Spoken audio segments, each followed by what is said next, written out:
नया दिन, नई खबर, हर बड़ी खबर पर हमारी नजर, खबर जिसका हम पर, आप पर और देश की सियासत पर होगा असर। और इस बड़ी खबर के हर पहलू पर बजेगा नगाड़ा, क्योंकि यह है जनता का अखाड़ा। नमस्कार, मैं हूं आनंद नरसिम्हन।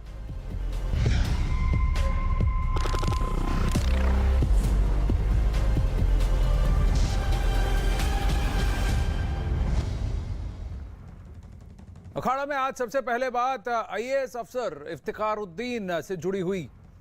न्यूज 18 के अजीत सिंह की खबर है कि आईएएस के अधिकारी के वायरल वीडियो मामले में सरकार ने एसआईटी जांच के आदेश दिए हैं, जो एक हफ्ते के अंदर सरकार को रिपोर्ट सौंपेगी। एसआईटी के अध्यक्ष डीजी जेएल मीणा होंगे। आईएएस अधिकारी इफ्तिखारुद्दीन का वीडियो वायरल होने के बाद मामले की शिकायत मुख्यमंत्री योगी आदित्यनाथ से की गई थी, जिसके बाद इस मामले में जांच के आदेश दिए गए हैं। इस मामले ने तूल तब पकड़ा जब सोशल मीडिया पर आईएएस अधिकारी मोहम्मद इफ्तिखारुद्दीन का एक वीडियो वायरल हुआ। वीडियो में खुद आईएएस इफ्तिखारुद्दीन कुछ मौलानाओं को उपदेश देते हुए दिखाई दे रहे थे। वीडियो में एक मौलाना धर्मांतरण का जिक्र करता भी दिखाई दे रहा है। वीडियो वायरल होने के बाद अखिल भारतीय मठ मंदिर समन्वय समिति के अध्यक्ष ने आईएएस इफ्तिखारुद्दीन पर धर्म परिवर्तन और धर्म की आड़ में लोगों को भड़काने का आरोप भी लगाया। आरोप यह भी है कि यह वीडियो आईएएस अधिकारी मोहम्मद इफ्तिखारुद्दीन के कानपुर के सरकारी आवास का है। हालांकि न्यूज 18 इस वायरल वीडियो की पुष्टि नहीं करता है। मोहम्मद इफ्तिखारुद्दीन इस समय यूपी परिवहन निगम के चेयरमैन हैं और 1985 बैच के आईएएस अधिकारी हैं।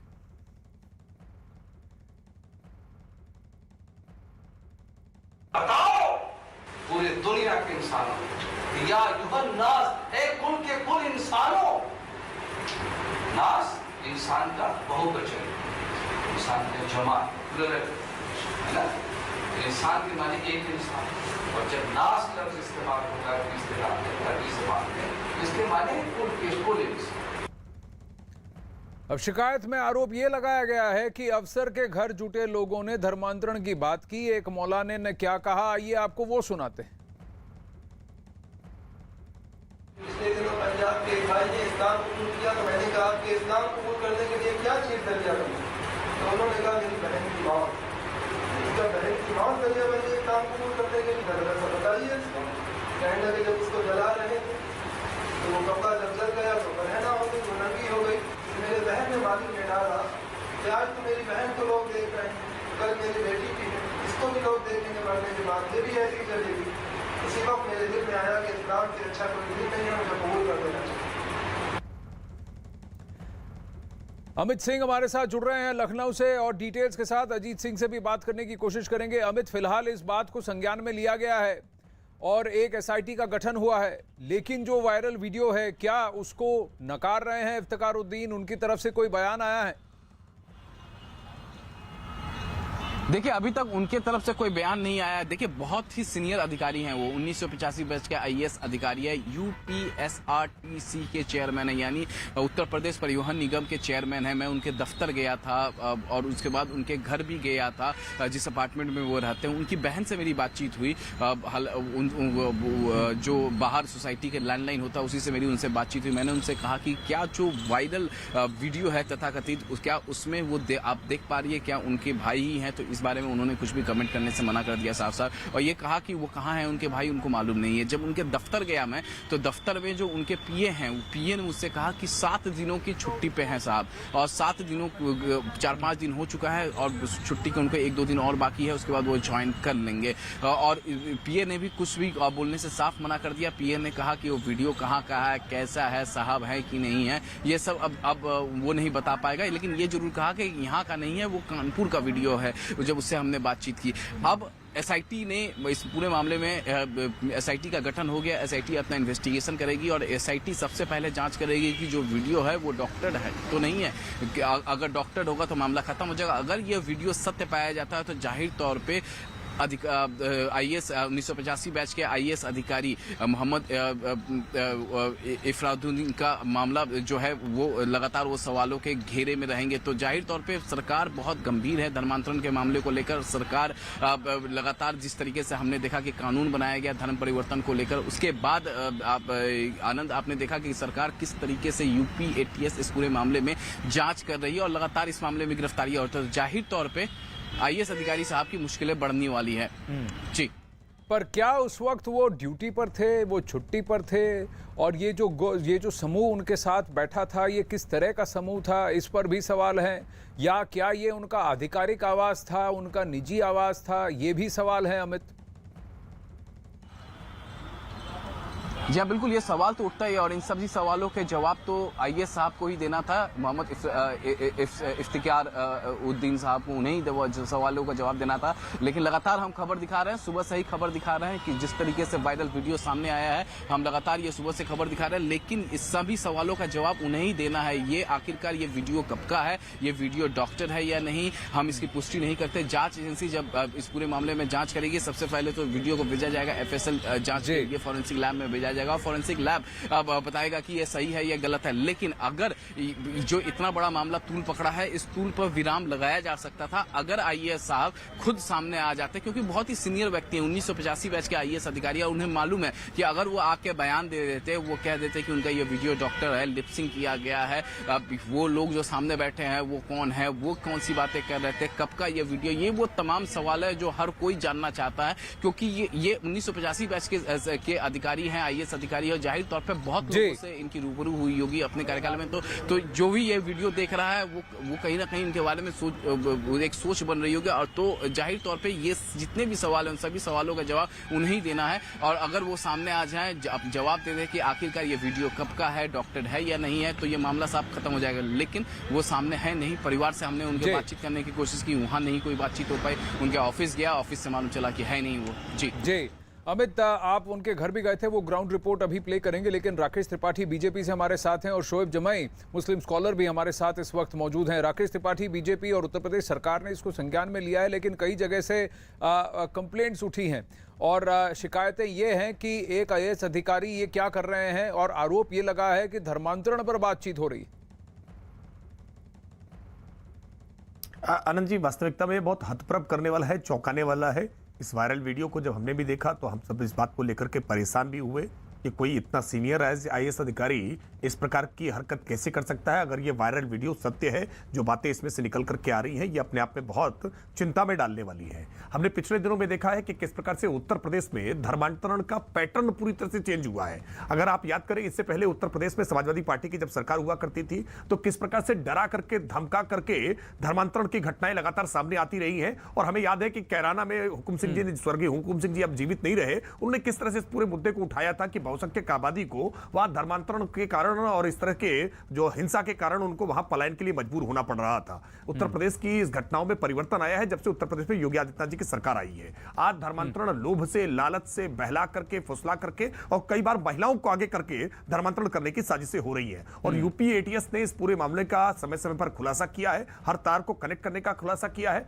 और कई बार बहुत चौंकाने वाली जानकारियां निकल करके सामने आई है कि किस प्रकार से फॉरेन फंडिंग हो रही है। ये एक बड़ी साजिश का हिस्सा दिखाई पड़ता है, जिसमें डेमोग्राफी चेंज करने के लिए धर्मांतरण को एक टूल के रूप में इस्तेमाल किया जा रहा है। देखिए, डेमोग्राफी चेंज करने के लिए धर्मांतरण का प्रयोग तो सदियों से करता आ रहा है, और वो सिर्फ इस्लाम में ही नहीं, वो क्रिश्चियन मिशनरीज भी ये काम करती हैं। लेकिन हमारा संविधान धर्म के प्रचार की इजाजत देता है, लेकिन किसी दूसरे धर्म को कम दिखाकर और लोगों को बहला फुसलाकर, उन्हें किसी बात का प्रलोभन देकर धर्म परिवर्तन का अगर की कोशिश की जा रही है और एक इसको रचा जा रहा है, तो फिर वो संविधान के खिलाफ है। शोएब जमाई हमारे साथ मौजूद हैं। शोएब जमाई, आपने भी इस वीडियो को देखा होगा और जो तथ्य सामने निकल कर आए हैं उसकी वजह से कई सारे सवाल भी उठ रहे हैं। नहीं, मुझे लगता है कि दो बुनियादी बातें हैं इसकी वजह से ये एक फर्जी किस्म का जो है खबर चलाया जा रहा है, जिसमें दो अज्ञानता का विषय है। एक पहली बात कि आर्टिकल 25 का जो नॉलेज है वो ना होना, और दूसरा जो कुरान की नॉलेज ना होना। मैं ये समझता हूँ कि यहाँ से कि बहुत सारे IAS ऑफिसर हैं, जैसे शुक्ला जी हैं, पांडे जी हैं, बिहार में जो नीतीश जी के साथ बाद में हो गए, हमने बारहा देखा कि उनके घर सत्संग होता था, उनके घर पूजा पाठ होता था। हमने बारहा देखा कि एक संवैधानिक पद पर बैठे हुए मुख्यमंत्री, उनके घर में पूजा पाठ होता है, सत्संग होता है, और लोग सब गायत्री मंत्र का जाप भी करते हैं, हनुमान चालीसा भी पढ़ते हैं, करते हैं सारे लोग। अगर उसी तरह कोई आईएएस अधिकारी अपने घर के अंदर में कुरान की तालीम दे रहा है, कुरान का पाठ कर रहा है, या कुरान में जी क्या बातें लिखी हैं, देखिए, तो वो सत्संग यहाँ से करना और रिलीजियस डिस्कोर्स में कोई रोक नहीं है और मैं पूरी तरह आपके साथ हूं, लेकिन आर्टिकल 25 एक बात करता है कि अपने धर्म की बात कर सकते हैं लेकिन किसी धर्म को कम दिखाकर नहीं कर सकते, और ये कन्वर्जन की बात है वो एक अलग बात मुद्दा उठ रहा है। पर मैं राकेश जी, शोएब जी, आपसे आग्रह करूंगा, बने रहिए हमारे साथ। इस वक्त जा रहे हैं, आर्मी की एक प्रेस कॉन्फ्रेंस हो रही है। Neutralized his accomplice. He pleaded to us for us to spare his life. There was a lot of shouting. He asked us to spare his life. As is the ethos and value system of Indian Army, we do not use lethal force against any unarmed person. So due precautions were taken, and he was taken into own custody. Once we took this individual into custody, he has made some revelations which I'll now give you. He has identified himself as Ali Babar Patra. Ali Babar Patra, aged 19 years, son of late Muhammad Latif, resident of Dipalpur, district Okara, Punjab of Pakistan. He has admitted that he is a member of Lashkar-e-Taiba. He was trained by that outfit, and giving details of his training, he has revealed that he underwent a 3 weeks course in 2019 at Khyber camp, Gadi Habibullah, Muzaffarabad. That's the location of his training camp that he has revealed. Subsequently, after training, he was sent home, and thereafter he was recalled for some important task this year. Individual has given the details of his residence. He has also given the contact number of his mother. That's and number, I'll just give it to you: 0301 366 8927. I'll repeat the number: 0301 366 8927. While he claims, the surrender terrorist, he claims that he was informed by his handlers, by the group, that he is to drop a supply in the area of Pattan. That's the information he was given. He was told that he is going to drop a supply at Pattan. But when we go over the recoveries and modus operandi, it is quite possible that these infiltrating groups had come here for some kind of a strike which went beyond just a supply drop. Now, if I invite your attention to the fact that this infiltration attempt was made in the area of Salamabad Nala, this is the same area through which we have had a history of infiltration in 2016. That is when a suicide attack at Uri garrison took place.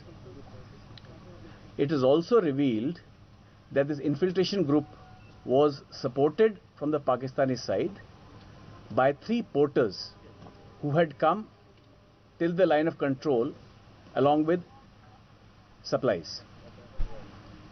The Pakistani post opposite this area is the Jabari post. Now, movement of such large group of people cannot take place without active complicity of the Pakistan army deployed on the other side.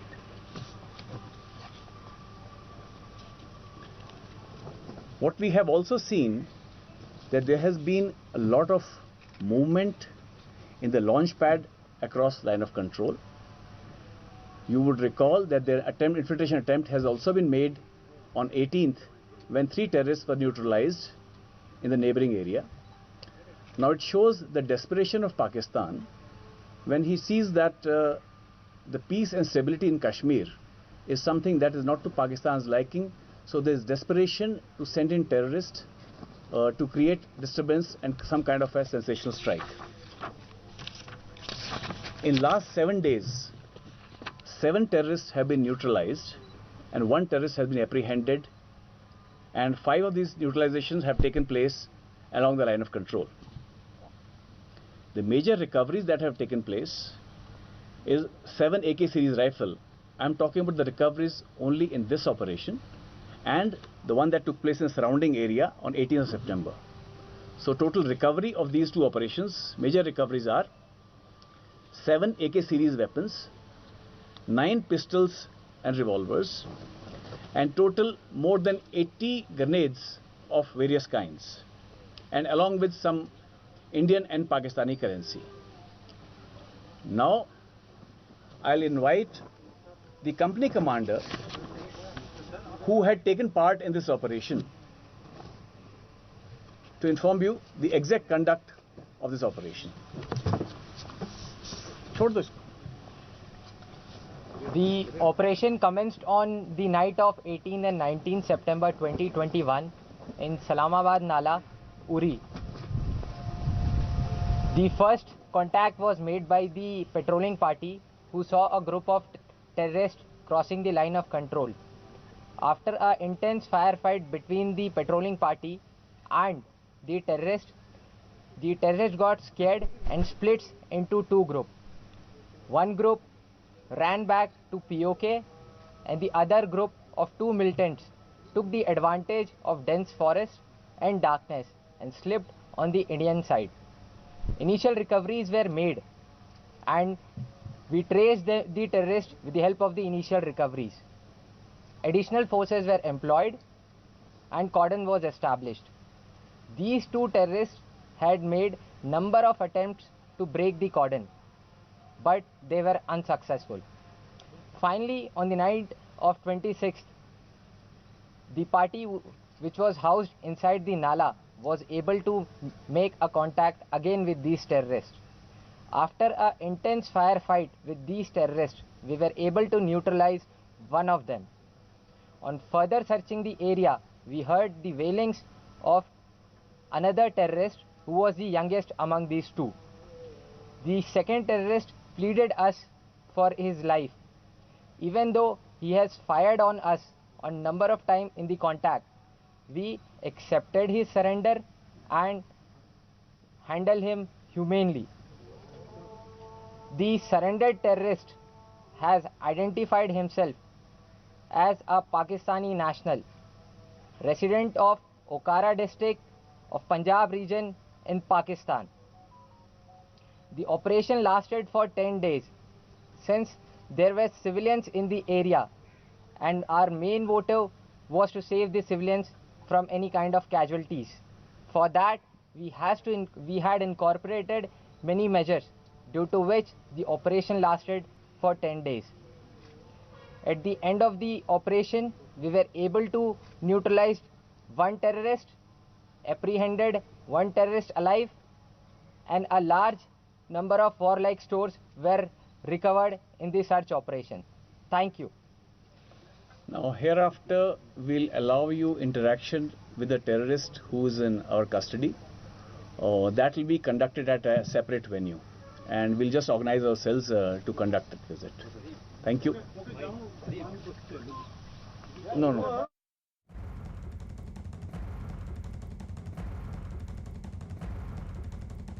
Major general Virendra Vats और corps commander और उस वक्त के जो commander थे, उस वक्त core commander नहीं पर उस वक्त उस ऑपरेशन के जो कमांडर थे मुश्ताक, उनकी ब्रीफिंग के तहत 26 सितंबर को 10 दिन के कॉर्डन सर्च कोम्बिंग ऑपरेशन के बाद 2 आतंकियों को घेर लिया गया, जिसमें से एक को मार गिराया गया और दूसरे ने आत्मसमर्पण की बात की।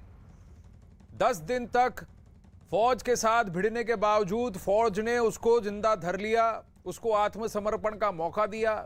अभी इस ब्रीफिंग में असला, बारूद और इसकी डिटेल्स के साथ उन्होंने ये भी सबको बताया है कि ये पाकिस्तान में पंजाब का रहने वाला युवक है इन घुसपैठियों, इन आतंकवादियों में से सबसे छोटा था और इसने गुहार लगाई कि इसकी जान बचा ली जाए, इसको मारा ना जाए।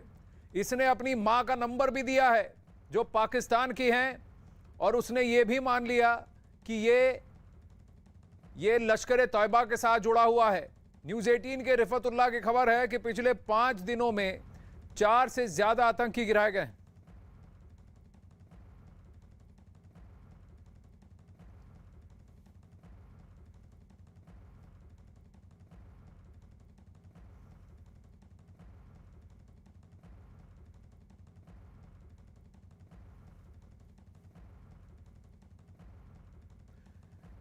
ये वो बंदूकें AK-47 राइफल्स, उसके साथ बहुत सारे राउंड्स, गोलियां, छोटे रिवॉल्वर और 80 से ज्यादा हैंड ग्रेनेड, ये सारी रिकवरीज हुई हैं। इसके साथ साथ कई और औजार भी हैं जैसे प्लायर, तार काटने के लिए, ये भी उनसे बरामद हुए हैं। उसका कहना यह है कि वो वहां पर आर्म्स ड्रॉप के लिए आया था, लेकिन फौज का यह मानना है कि यह बहुत बड़ी वारदात को अंजाम देने के लिए की मंशा से भारत में घुसपैठ कर रहे हैं। आज सर्जिकल स्ट्राइक्स के 5 साल हो चुके हैं और इसी के उपलक्ष्य में फौज का यह मानना है कि उरी में जिस तरह से अटैक हुआ था वैसा ही एक और अटैक करने का इनका प्रयास था, जहां से 5 साल पहले आतंकवादी घुसकर उरी के कैंप में जाकर जिन्होंने जिस तरह का वहां पर कार्य किया था, वैसे ही किसी कृत्य को अंजाम देने की इनकी मंशा थी। इनका कहना है कि फौज का कहना है कि LOC पर इनको काउंटर करते वक्त, इनको टक्कर देते वक्त कुछ तो वापस भाग गए, पर 2 भारत के अंदर घुस गए थे। 10 दिन सर्च कॉर्डन कोम्बिंग ऑपरेशन के बाद इनको जब घेर लिया गया तो उसमें से एक को मार दिया गया और दूसरे ने आत्मसमर्पण किया। अभी थोड़ी देर में इस आतंकवादी को भी मीडिया के सामने पेश करने की बात की है। अखाड़ा में एक छोटा सा ब्रेक लेंगे, ब्रेक के बाद इसी स्टोरी पर वापस आएंगे क्योंकि आतंकवादी से रूबरू कराएंगे, उस पाकिस्तानी आतंकवादी से जिसने भारत के अंदर घुसकर यहां पर एक कारनामा करने की कोशिश की थी। इस इरादे से वो आया था, लेकिन उसको हमारी फौज ने, हमारी सेना ने धर लिया है।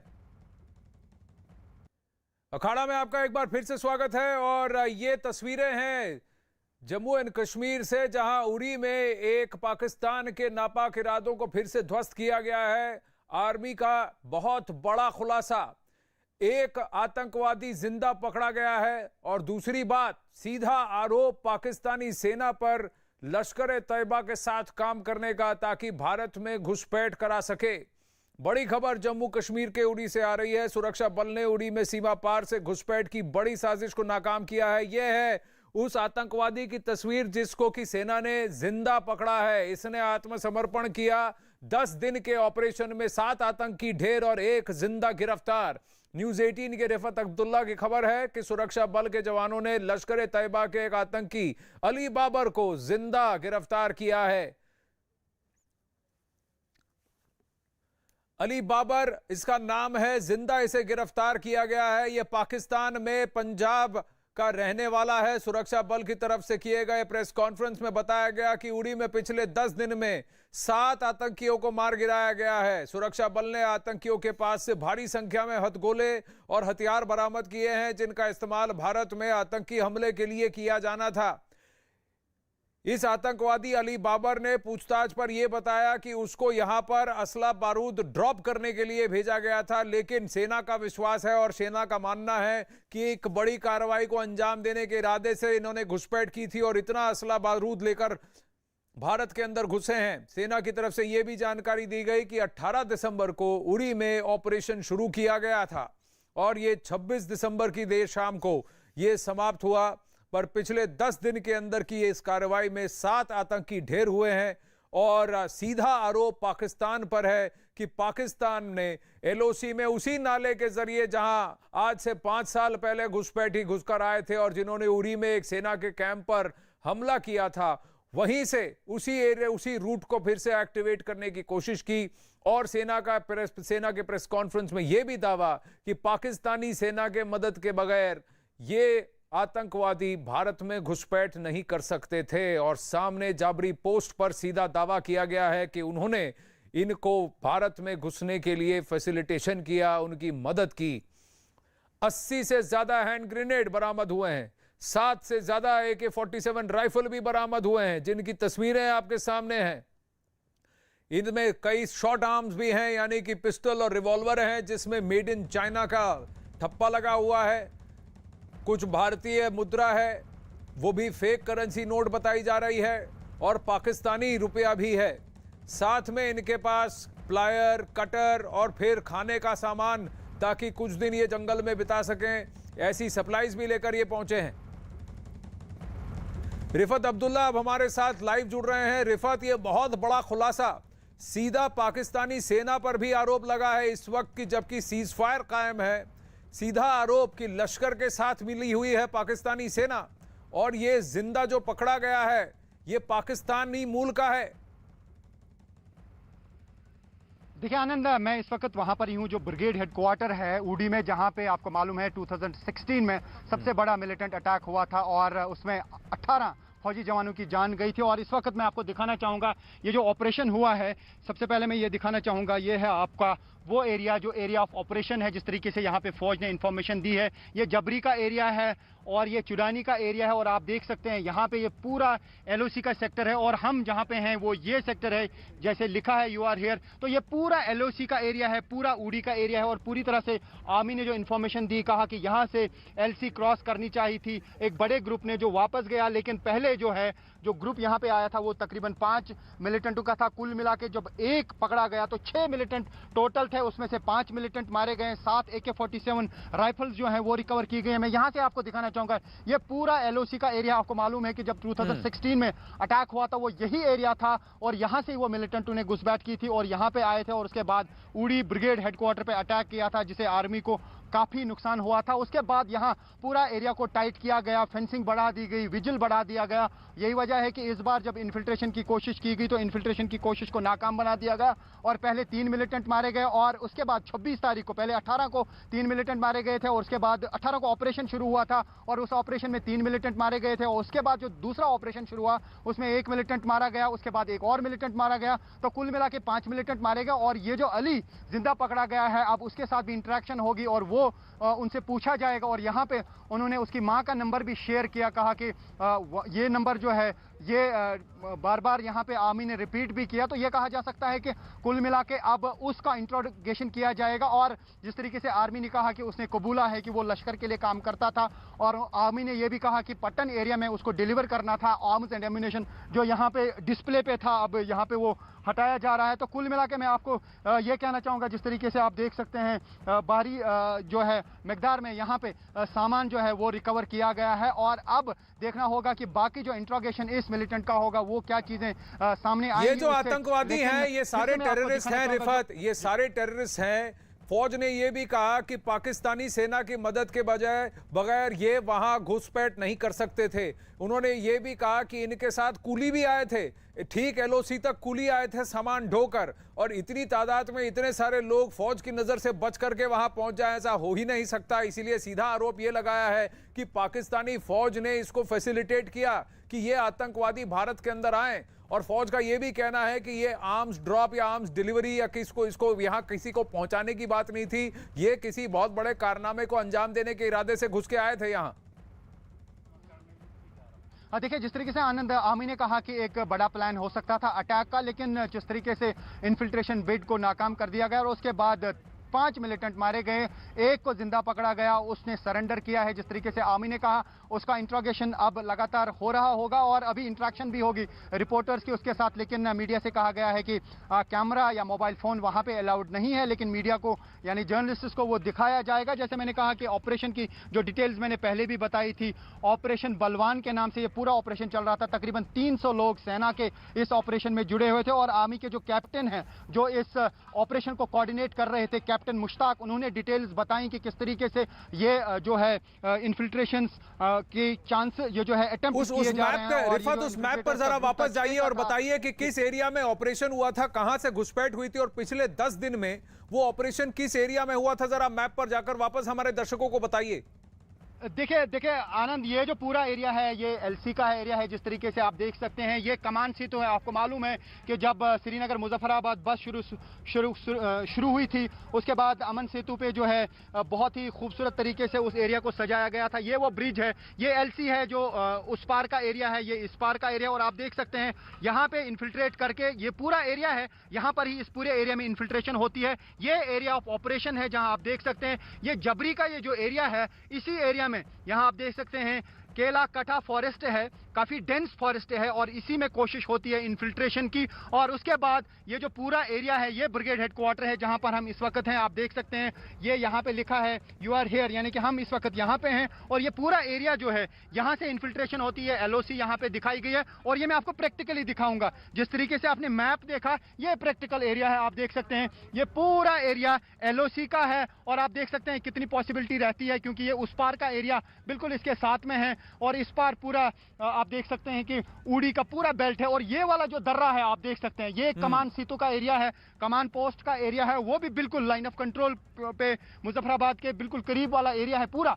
और जिस तरीके से आर्मी लगातार कह रही है कि वहां पे लॉन्चिंग पैड्स हैं और वहां से मिलिटेंटों को भेजने की कोशिश की जा रही है। लॉन्चिंग पैड्स इसी पूरे एरिया में है। ये जो पूरा आप एरिया देख रहे हैं, थोड़ा सा जो हमारे दर्शक हैं वो पूरा समझ सकते हैं इस पूरे एरिया को। ये उड़ी का एरिया है और यहाँ पर ही ब्रिगेड हेडक्वार्टर है। आप देख सकते हैं, हालांकि ज्यादा डिटेल्स यहाँ पे दिखाना नहीं चाहेंगे, लेकिन पूरा आप देख सकते हैं कि यही बिल्कुल वही एरिया है जहाँ से मिलिटेंट आए थे और उसके बाद उन्होंने यहाँ पे इस ब्रिगेड हेडक्वार्टर पे अटैक किया था। उसमें 18 फौजी जवानों की जान गई थी। रिफत, आपके पीछे वो जो टेबल है जिसके अंदर पूरा असला और बारूद उसको अभी ढका गया है, क्या आप वहां पर उनसे आग्रह कर सकते हैं और दिखाएं कि इतना सारा असला और बारूद जो है ये बिना किसी कुली के और कुली की मदद से इसको क्या ढोकर लाया जा सकता था? क्योंकि पाकिस्तानी साइड पर यानी पाकिस्तान ऑक्यूपाइड कश्मीर जो है एलओसी के उस तरफ, वहां पर वो पहाड़ी इलाका है, उड़ी का एक इलाका है जहां भारत निचले स्तर पर है और पाकिस्तानी जो इस जगह पर कब्जा करके बैठे हुए हैं वो पहाड़ी इलाका है और वहां तक पहुंचना असंभव है बिना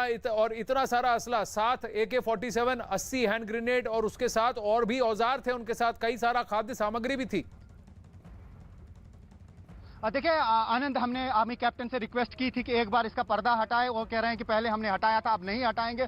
हमने बार बार रिक्वेस्ट तो की थी, उन्होंने हमारी रिक्वेस्ट नहीं मानी, वो मैं आपसे कहना चाहूंगा। लेकिन जिस तरीके से मैंने कहा कि अभी भी उन्होंने यहाँ पे ऑपरेशन बलवन का पूरा मैप रखा है और आप देख सकते हैं किस तरीके से ये पूरा एरिया है और एलसी दिखाई गई है। ये एलओसी है और एलओसी के साथ वाला एरिया है, यहाँ पे ये ऑपरेशन चल रहा था। ये जबरी जो है वहाँ का विलेज है और यहाँ पे पूरा आप देख सकते हैं केला काठा फॉरेस्ट है। जैसा मैंने कहा कि फॉरेस्ट दिखाया गया, गना फॉरेस्ट है और जहाँ पे हम हैं वो ये ब्रिगेड हेडक्वार्टर है जहाँ पे 2016 सितंबर तो आप जो मैप दिखा रहे हैं उसमें ये जो पर्पल लाइन है, वो जो पर्पल लाइन है, आप जो मैप दिखा रहे हैं उस मैप में जो पर्पल कलर की लाइन है वो एलओसी है। उसके इस तरफ का इलाका जो है वहां पाकिस्तानी ऑक्यूपाइड कश्मीर है और इस तरफ भारत है जो कि जो पर्पल लाइन के इस तरफ है। तो यानी और जो जहां पर पाकिस्तानी कब्जा करके बैठे हैं पाकिस्तानी, ये पहाड़ी इलाका है, वो पहाड़ी इलाका। आनंद जी, आनंद, जैसा आपने देखा ये कमान पोस्ट जिसे कहते हैं, कमान अमन सेतु इसका नाम रखा गया था, यानी अमन का ब्रिज। लेकिन लगातार जिस तरीके से इन्फिल्ट्रेशन के अटेम्प्ट्स हो रहे हैं, ये पूरा यहाँ पे ये एरिया पड़ता है। यानी कि ये वाला जो साइड है यहाँ पे आर्मी हेडक्वार्टर्स भी हैं, आर्मी की अलग अलग पोजीशंस हैं, एस्टैब्लिशमेंट्स हैं और साथ ही काफी सारे विलेजेस हैं इस पूरे एरिया में। जिस तरीके से यहाँ पे दिखाया गया, गोलन का एरिया है, चोटी गोलन है, सलामाबाद यहाँ से थोड़ी सी दूरी पे है और ये ब्रिगेड हेडक्वार्टर है। तो ये पूरा एरिया जो है इन एरियाज में देखिए, आप देख सकते हैं चुरुंडा जो है, यहाँ चुरुंडा की फेंस है, यहाँ हथलंगा है, यहाँ पे दिखाया गया है। ये एलसी जो है इसको यहाँ पे डिपिक्ट किया गया। जिस तरीके से आपने कहा कि पर्पल लाइन जो है ये एलओसी है, यानी कि ये लाइन ऑफ कंट्रोल है। न सिर्फ मैप पे, मैं फिर से आपको दिखाना चाहूँ, बिल्कुल मैं प्रैक्टिकली आपको दिखाना चाहूंगा क्योंकि ये मैप वहां पर ही रखा गया है जहां बिल्कुल करीब एलओसी है। ये पूरा एरिया जो आप देख रहे हैं ये पूरा एलओसी है, लाइन ऑफ कंट्रोल का पूरा एरिया है। राइट लेफ्ट में अपने विजय से कहूंगा कि वो आपको दिखाएं कि कहां से कहां तक ये एरिया जाता है। ये जो एरिया है जहां पे हम ब्रिगेड हेडक्वार्टर पे हैं, ये जो राइट साइड है ये अमन सेतु, मैंने कहा कि अमन का ब्रिज उसका नाम रखा गया था। लेकिन ये कहा जा सकता है अभी उस तरीके का अमन जो है एलओसी पे नहीं है। हालांकि आर्मी ने ये कहा कि यहाँ पे सीज फायर वायलेशन ज्यादा नहीं हुई, लेकिन इन्फिल्ट्रेशन की कोशिशें की जा रही हैं क्योंकि अब बर्फ पड़नी है तो शायद उस पार से लगातार इन्फिल्ट्रेशन की कोशिशें जारी रखी जा सकती हैं। जिस तरीके से आर्मी बता रही है कि लॉन्चिंग पैड्स पे काफी सारे मिलिटेंट अभी भी हैं जो यहाँ आना चाहते हैं। तो ऐसे में देखना होगा कि किस तरीके से आर्मी जो है इन रिफत infiltration अभी के अब जो activities को, डिटेल्स आई है कि रोकेगी। इन्होंने कौन सा रास्ता इख्तियार किया, इस रास्ते में लिखा गया है कि ये सवाई नाला टेररिस्ट कैंप से निकलकर हलन शुमाली लॉन्च पैड आए थे, जहां से जबरी पहुंचे और जबरी से ये सलामाबाद नाला पहुंचे। ये सलामाबाद नाला और ये जो रास्ता है, ये वही है जो 2016 में आतंकवादियों ने वो रास्ता इख्तियार किया था, तो उसी रास्ते को फिर से एक्टिवेट करने की कोशिश है। जैसा मैंने कहा आनंद, मैं आपको बिल्कुल प्रैक्टिकली दिखाना चाहूंगा, जो हमारे दर्शक हैं वो बिल्कुल देख सकते हैं, ये ज्यादा दूरी पे नहीं है। ये जो पूरा एरिया है मैं दिखाना चाहूंगा, ये सलामाबाद का एरिया है और ये पूरा एलसी है। बिल्कुल हेडक्वार्टर जो है, ब्रिगेड हेडक्वार्टर, वो जहां पे हम हैं, हम बिल्कुल ब्रिगेड हेडक्वार्टर से ही ये रिपोर्ट अपने दर्शकों को दिखा रहे हैं। बिल्कुल आप देख सकते हैं, ऊपर से पूरी लाइन है, वहां से फेंसिंग काफी है और ये जो दर्रा आप कह रहे हैं, नाले का जिक्र कह रहे हैं, ये बिल्कुल यही नाला है और यहाँ पर ही ये इन्फिल्ट्रेशन हुई है। हालांकि मैप पे अलग अलग विलेजेस दिखाए गए हैं, लेकिन प्रैक्टिकली विजिबल है, यहाँ से आंखों को दिखता है कि कौन सा क्या एरिया है। जो बीच में आपको दर्रा दिखता है, दो माउंटेन्स के बीच में, यही वो दर्रा है जहां से नाला बहता है और दरियाई जहलिम जो है वो यहां से उस पार चला जाता है और ये पूरा एरिया जो है ये लाइन ऑफ कंट्रोल का है और वहां पर ही ज्यादा इन्फिल्ट्रेशन के चांस है। आप बताएंगे कि क्यों? क्योंकि यहाँ पे घने फॉरेस्ट्स हैं ऊपर और वहां पे काफी छुपने का भी मौका है और जो दर्रे हैं, जो कहीं जगहों पे बड़े बड़े पत्थर होते हैं और उसके नीचे भी मिलिटेंट छुपे रहते हैं और यहाँ पे इन्फिल्ट्रेट करते हैं। हालांकि ये कह पाना मुश्किल है कि क्या हर जगह पे यहाँ पे फेंसिंग हो सकते हैं। हालांकि फेंसिंग बहुत ज्यादा टाइट कर दी गई है, विजिल बढ़ा दिया गया है, आर्मी की प्रेजेंस यहाँ पर चप्पे चप्पे पे है। क्योंकि जब 2016 में, सितंबर 2016 में हम यहाँ ही इस एरिया से जो है रिपोर्ट कर रहे थे, जब यहाँ पे अटैक हुआ था और कई दिनों तक हम यहाँ पर ही रहे। उसके बाद यहाँ पे कई मेजर्स लिए गए, कई मीटिंग्स हुई और उसके बाद आपको पता है कि जिस तरीके से वो सबसे बड़ा अटैक हो गया है कि 31 साल से मिलिटेंसी जारी है, लेकिन इस तरीके का बड़ा अटैक आर्मी पे नहीं हुआ था। उसके बाद अली बाबर के बारे में कुछ डिटेल्स आए हैं रिफत आपके पास? ये कौन है ये अली बाबर? ये कहां का रहने वाला है? बताया जा रहा है ये ओकारा पंजाब का रहने वाला है और इसने स्कूल छोड़ के कितने हफ्ते ट्रेनिंग ली थी? बिल्कुल कुछ ही हफ्ते इसने ट्रेनिंग ली थी और जिस तरीके से आर्मी ने कहा कि ये वहाँ पंजाब से इसका ताल्लुक था। अभी 19 साल इसकी एज बताई जा रही है। अभी इंटरेक्शन भी जर्नलिस्ट से कराई जाएगी उसके साथ। जैसा मैंने पहले ही कहा कि जर्नलिस्ट से कहा गया है कि ना फ़ोन वो साथ में ले सकते हैं, ना कैमरा साथ में ले सकते हैं, कि शायद उसको देखने का या उससे सवाल पूछने का मौका मिलेगा। अभी थोड़ी देर बाद शायद हम भी वहां पे पहुंचेंगे और उसके बाद बाकी डिटेल सामने आ जाएंगी। लेकिन बताया जा रहा है कि वो लश्कर का था और लश्कर ने उसे टास्क दिया था कि वो आर्म्स एंड एम्यूनेशन यहाँ लाए और उसके बाद उसकी डिलीवरी जो है वो पट्टन एरिया, यहाँ से तकरीबन 60-70 किलोमीटर दूर है और उस एरिया में डिलीवरी करनी थी उस एम्यूनेशन की। और जिस तरीके से मैंने बताया कि काफ़ी भारी मकदार में जो है यहाँ पे सामान बरामद किया गया इतने दिनों में, यानी 18 सितंबर से लेकर आज तक 7 AK-47 राइफल, तकरीबन 60-70 ग्रेनेड बहुत ज्यादा वहां से आ रहे हैं जिस तरीके से आर्मी कह रही है। और साथ ही पाकिस्तानी करेंसी भी रिकवर की गई, इंडियन करेंसी रिकवर की गई, काफी सारे articles made in Pakistan branding है उस पर, वो रिकवर किए गए हैं। और ऑपरेशन में अभी जिस तरीके से मैंने कहा कि ऑपरेशन, अब ये वाला ऑपरेशन खत्म हो चुका है क्योंकि 2 ग्रुप बताए जा रहे हैं इन्फिल्ट्रेट करना चाहते थे और उसमें से एक ग्रुप जो है वापस चला गया। जिस तरीके से कैप्टन मुश्ताक ने डिटेल बताई और कहा कि 18 को यह ऑपरेशन लॉन्च किया गया और कल तक ऑपरेशन जारी था। 5 मिलिटेंट मारे गए, 7 AK-47 राइफल्स रिकवर की गई, 60 से 70 ग्रेनेड रिकवर हो गए, पिस्टल काफी भारी मात्रा में जो है वो रिकवर हुए हैं, आर्म्स एंड एम्यूनिशन और गोलियां कटर बहुत कुछ लेकर आए हैं। और ये जो है ये इसने स्कूल छोड़ा, गुर्बत में था, गरीब घर का था, इसने स्कूल छोड़कर इसने 2019 में ये हबीबुल्लाह कैंप, गढ़ही हबीबुल्लाह कैंप में ट्रेनिंग ली 3 हफ्ते के लिए। ये खैबर पख्तूनख्वा में है। 2021 में फिर से इसने रिफ्रेशर ट्रेनिंग ली और इसको कारी अनस नाम के एक टेररिस्ट ने, जो कि पिंडी अटॉक पंजाब का रहने वाला है, उसने जो है 20,000 रुपए दिए। ये कहा कि तुमको 20,000 रुपए अभी दे रहा हूं, उसके बाद तुम जाओ बारामूला पटन में जाके ये सामान छोड़कर जब वापस आओगे तो तुमको 30,000 रुपए और दिए जाएंगे। ऐसे वहां पर ये आतंकवादी संगठन जो है गरीब युवाओं को बहलाकर फुसलाकर उनको झूठी कहानियां बताकर इनको यहां पर इस तरह का आतंकवाद काम करने के लिए भेज रहे हैं। ये अब तक डिटेल्स आई हैं, यानी कि ये जो इसने अपने हाथ खड़े कर दिए रिफत, जैसे ही इसका साथी मारा गया 10 दिन तक ये फायरिंग करता रहा, छुपता रहा, जैसे ही इसका साथी मारा गया इसने हाथ खड़े कर दिए, रो रहा था, बिलक रहा था। देखिए आनंद, जिस तरीके से मेजर जनरल वीरेंद्र बाट्स ने डिटेल दी और बताया, जिस तरीके से आपने भी कहा कि 3 हफ्ते की ट्रेनिंग उसे वहां पे मिली थी और लश्कर के साथ उसका ताल्लुक था। जो कुछ आर्मी ने यहाँ पे बताया, उन्होंने साफ ये बताया कि उसको जिंदा पकड़ा गया क्योंकि उसने कहा था कि मैं सरेंडर करना चाहता हूँ, और उसके बाद आर्मी ने उसका कंट्रोल ले लिया, पोजीशन ले लिया।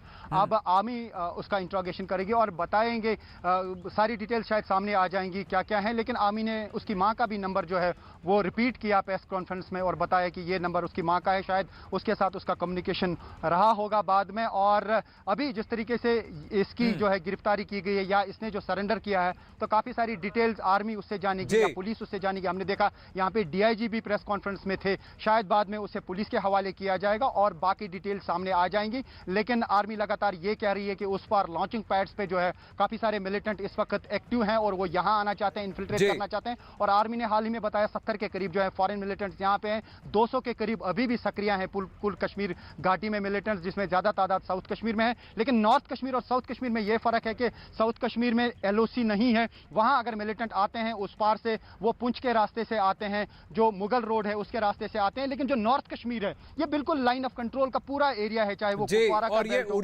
उड़ी हमेशा उड़ी का इस्तेमाल इसलिए किया जाता है क्योंकि आतंकवादी ऊपर होते हैं पाकिस्तानी, वहां पर उनके पास ऊंचाई का एडवांटेज है और उसका गलत नाजायज नापाक फायदा उठाते हैं और भारत में घुसपैठ की कोशिश करते रहते हैं। जैसा आपने कहा, कम से कम 40 से ज्यादा आतंकवादी जो है पाकिस्तानी मूल के या बाहरी मूल के अभी जम्मू एंड कश्मीर में मौजूद होने की आशंका है, लेकिन एक एक को चुन चुन कर मार गिराया जाएगा। आज का दिन बहुत अहम है।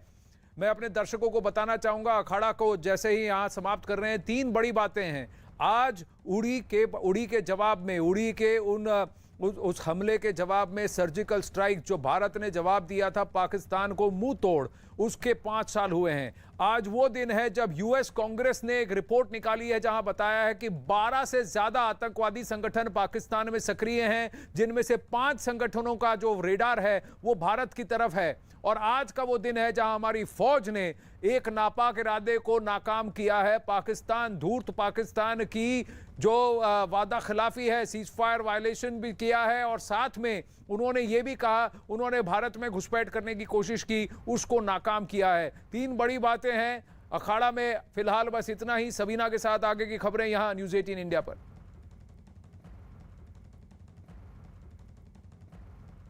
और सीधा रुख इस वक्त की बड़ी खबर जिस पर लगातार हम आप तक अपडेट पहुंचा रहे हैं। जम्मू कश्मीर के उड़ी से सुरक्षा